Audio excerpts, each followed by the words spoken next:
What I'd like to do, and we wanted to keep the meeting brief tonight in honor of St. Patrick's Day so that everyone can have a great meal and enjoy each other's company. I know we're going to get a lot more people coming over the next few minutes. But we're honored tonight to have with us the new superintendent of the Cook County Forest Preserve District, who wanted to stop in and say a few words. Introduce Arnold Randall.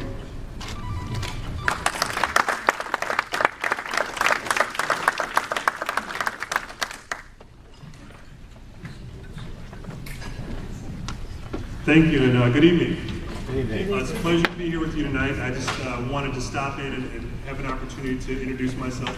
As I said, Arnold Randall. I've been the general superintendent of the district since the middle of this past December. I was appointed by Tony Preckwinkle, and this is my brother that keeps telling us. Yeah. Oh yeah, it's Tony. And I really just wanted to get out, and I want to make myself available to all of you if you have any issues or concerns, or just want to talk about what's going on in the district, things we can do better. I want to make it. I'm going to stick around afterwards and have a chance to meet with you and just make connections and give you my card. And I'll certainly be glad to come out and meet with you and drive around and look at things together.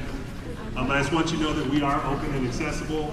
We really have, this is probably the most heavily saturated area with Forest Preserve holdings, and so we know we want to do a lot out here. There's a lot that is happening out here, and I just want to build some positive relationships with you. So, in the spirit of being brief, I'll leave it at that, and I'll be around afterwards to talk, to meet and greet you, and I really appreciate the opportunity to speak to you tonight. Thank you.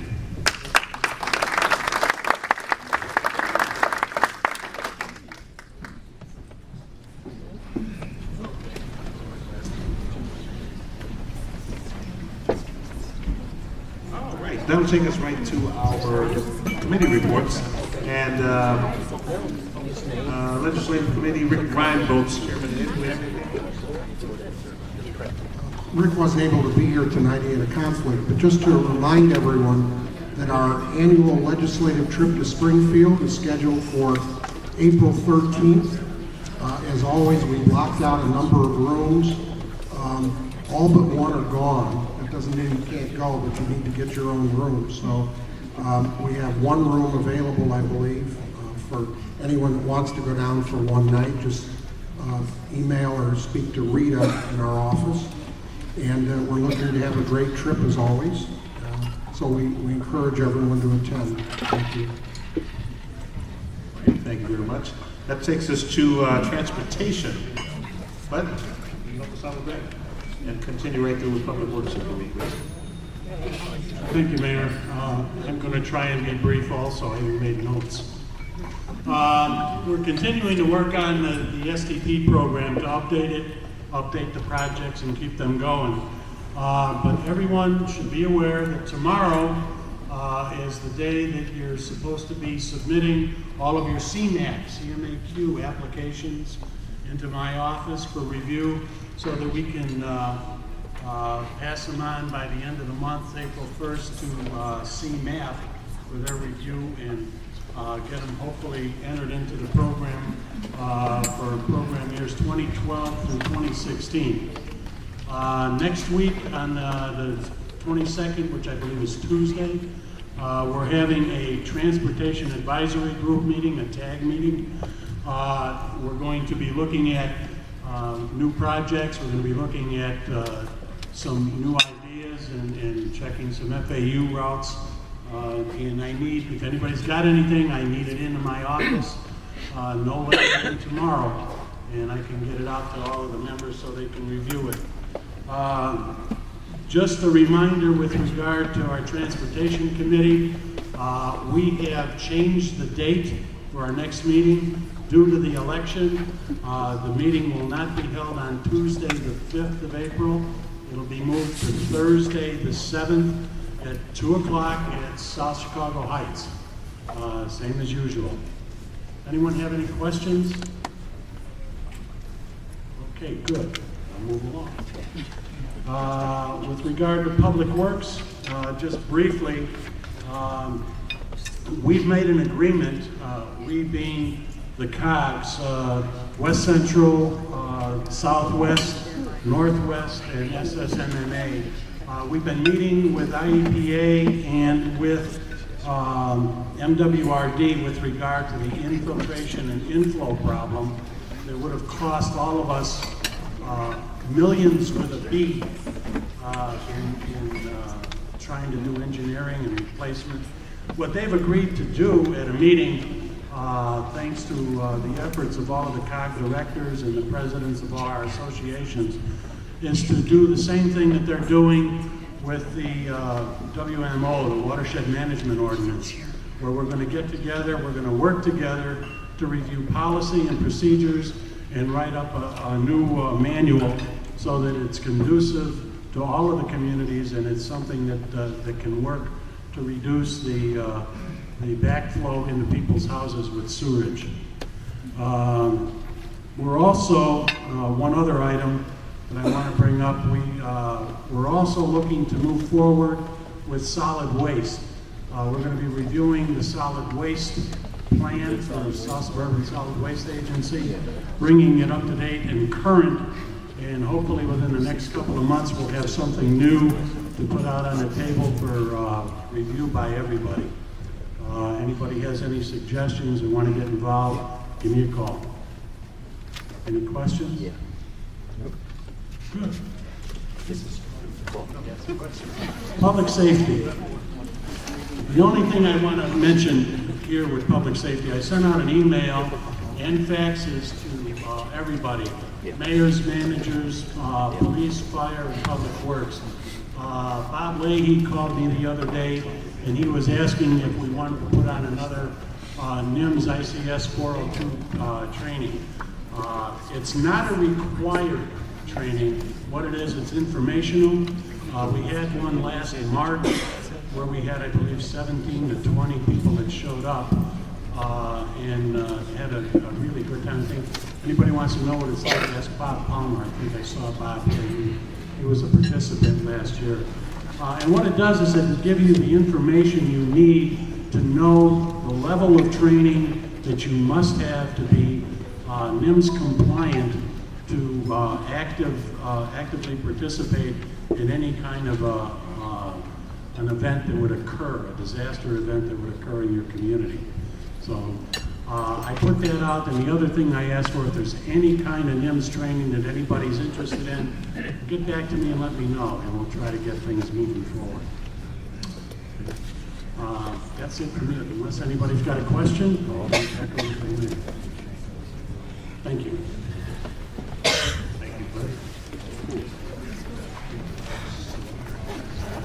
Well, that takes us to economic development. Reggie Greenwood.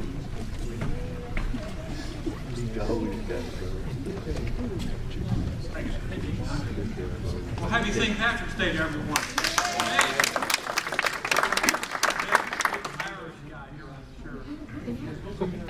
So I want to talk about a few things about economic development opportunities.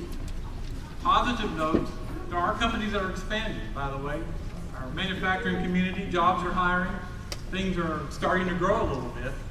It's a challenging time though, and there's a lot of competition that we really have to continue to work with those not so nice people from Indiana. How many of you have seen the sign? The sign. Illinois. Isn't that just whatever the right word is? But unfortunately, there's a lot of truth to that sign, and we all have a lot of work on trying to create a competitive way to work with our friends from Northwest Indiana. But we do have a lot of assets here that are working, a great trained workforce. I think it's one of the reasons that some of our manufacturing communities are expanding. But one of the big assets that we continue to have, which is one of our major projects, is the Logistics Park County Met idea that's based on building companies around logistics-related firms. Most of you know that's one of our big pushes is the CN intermodal site expansion. I've talked about it before, which is happening, as we said earlier.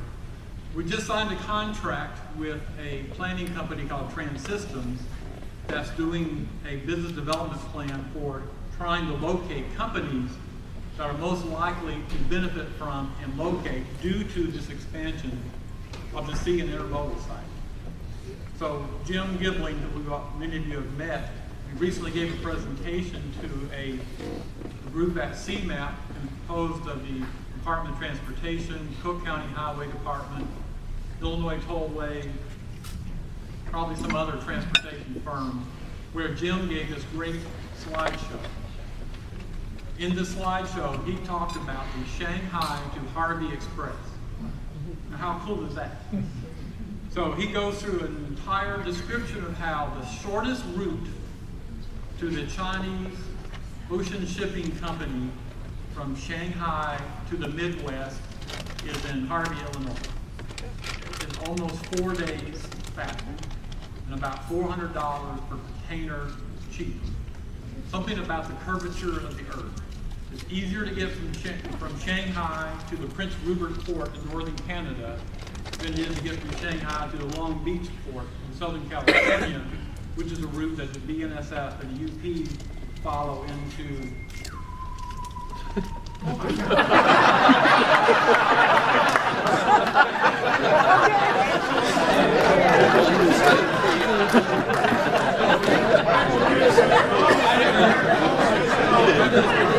James, give it a second. You know you can get going. We have a competitive position, a competitive argument to make about locating for logistics projects in our area that can compete against the BNSF and the UP routes that are in Joliet. In fact, we've developed a relationship with the Canadian consulate. Canada and America just signed a treaty that America now accepts inspections of containers coming into the Prince Rupert Port. This is one of the problems that some friends at Phoenix, 3PL, was talking about, getting trains from Canada into Chicago. This recent treaty has made that easier to occur. So all the big players are now very much aware of this development opportunity. So there's a real, if we're smart enough to figure out how to do it, to present this logistics world, the plans that we've seen where the number of trucks coming into Harvey and would go from 800 a day to literally 3,000 a day in 3 to 5 years. It's not an unrealistic strategy that we should pursue. So we're doing all kinds of things trying to promote economic development. Manufacturing is starting to occur. But the new thing here is this logistics. With that, of course, is a lot of the infrastructure projects that we are developing in our region that are major economic opportunities. The airport, the Ileana, the I-57 294 interchange, and the Southeast Service. The Urban Land Institute recently finished a year-long study of trying to identify the major infrastructure projects in the Chicagoland 6-county region. Due to Mr. Ed here, your education, working with that committee, ULI has selected those 4 projects as some of their major infrastructure. They're announcing this new study at the next CSEDC quarterly forum, which all of you should be there. Unfortunately, we had to move it from a Friday, which turns out to be a holiday, to a Wednesday, which is April the 20th. All of you will get information about that. But this is a chance to really showcase to the regional office at the Urban Land Institute major study and identify these projects that have really large economic development opportunities in our region. So hope everyone can make that. So happy St. Patrick's Day. Who's the guy with the hat?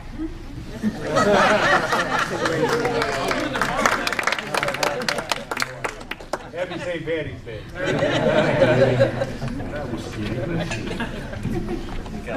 Where are we? Housing Committee. Let's see, who's speaking for us today? Is that Janice? Janice wants to take care of this? And then Joe, if you'll come up afterwards, and we'll just roll it right through without me intervening, and you can do that. Thank you. Hello, everyone.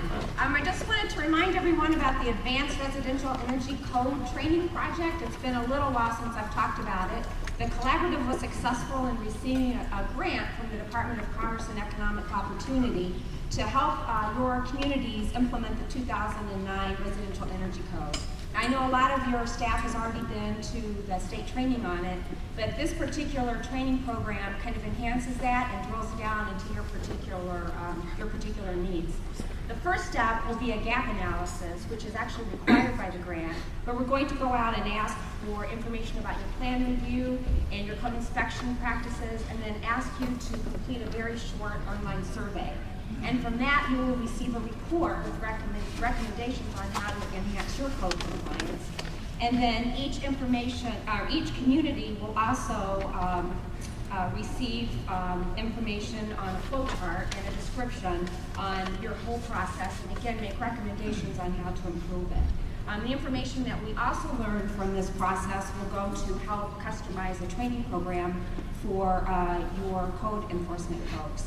We have consultants on hand, which is Primera, and they can help your communities and help your code officials complete the gap analysis if that's needed at all. So an email will be sent out shortly with all that information.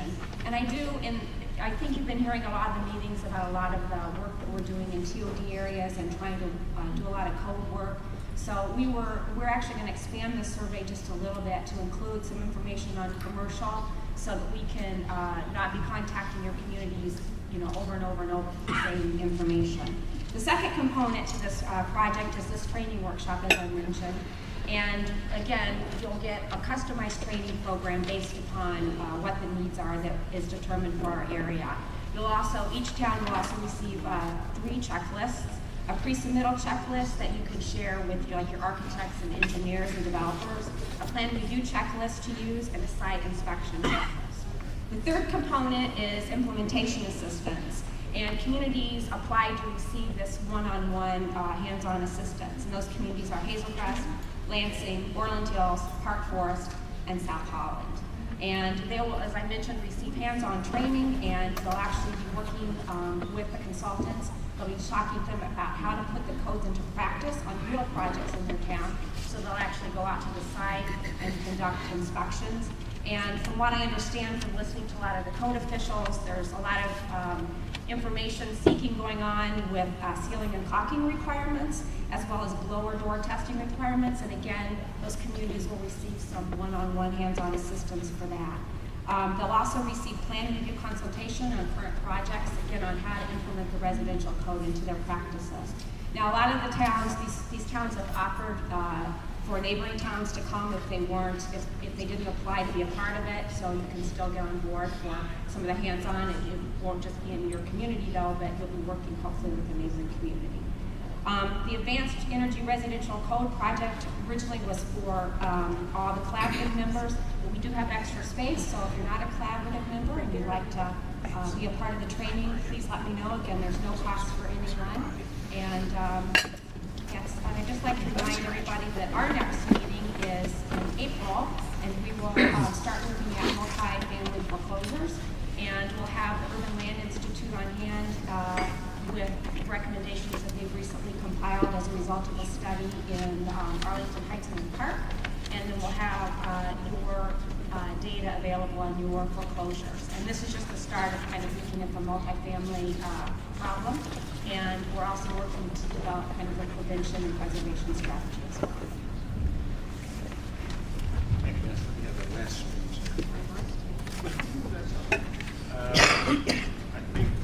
Here comes Joe Martin. You're on, Joe. Thank you. Am I the only person that thinks this is a karaoke microphone? I have a written report. I'm going to be real brief and say that Diversity Inc. has finished its substantial and comprehensive strategic plan. It was presented to the entire board of Diversity Inc. earlier this week. Ed Pazel heard the presentation. He said it's a really good plan. So I'm looking forward to reaching out to all of the mayors, members of Diversity Inc. and non-members to explain the strategic plan. We'll be looking at a unitary housing market, retail redlining. Does it exist? Doesn't it exist? And then regional equity. We all know that the metropolitan area is not really equitable. Some areas are lesser served than others. So we'll be looking at that. Other than that, the strategic plan, we have a community development block grant application in to support these initiatives, and we look forward to continuing our work with the mayors and managers. We're partnering with Reggie Greenwood on his transit studies and presentations. So any questions, I'll be happy to answer them. If you haven't picked up a copy of the report, it's on the table, will be when you leave, and go downstairs and listen to the good music. Thank you. All right, thank you, Joe. Let's see, Steve, well, now it's time for anyone from our regional agencies, if you'd like to make a statement or presentation. No. Any other business that we need to, in that case, it looks like we're heading, oh, I see a hand up back there. Kind of, Mayor, I spoke to one of the senior members of the association today, Mayor Lou Sherman of Stager. As you know, he's been out ill a bit, and he said to say hi to everyone. He thanked everyone for the cards and prayers and letters. He gets out of St. James Rehab on Saturday, and I just wanted to give you a brief report on that. I called him and spoke to him at the hospital today. I told him I'd pick him up to bring him for corned beef and cabbage, but he couldn't make it today. no, thank you very much. In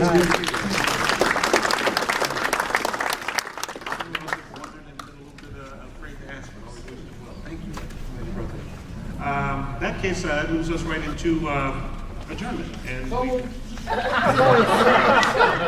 okay, all in favor? Well, meeting's adjourned. Thank you. Are we going right into our dinner? We're going to have half an hour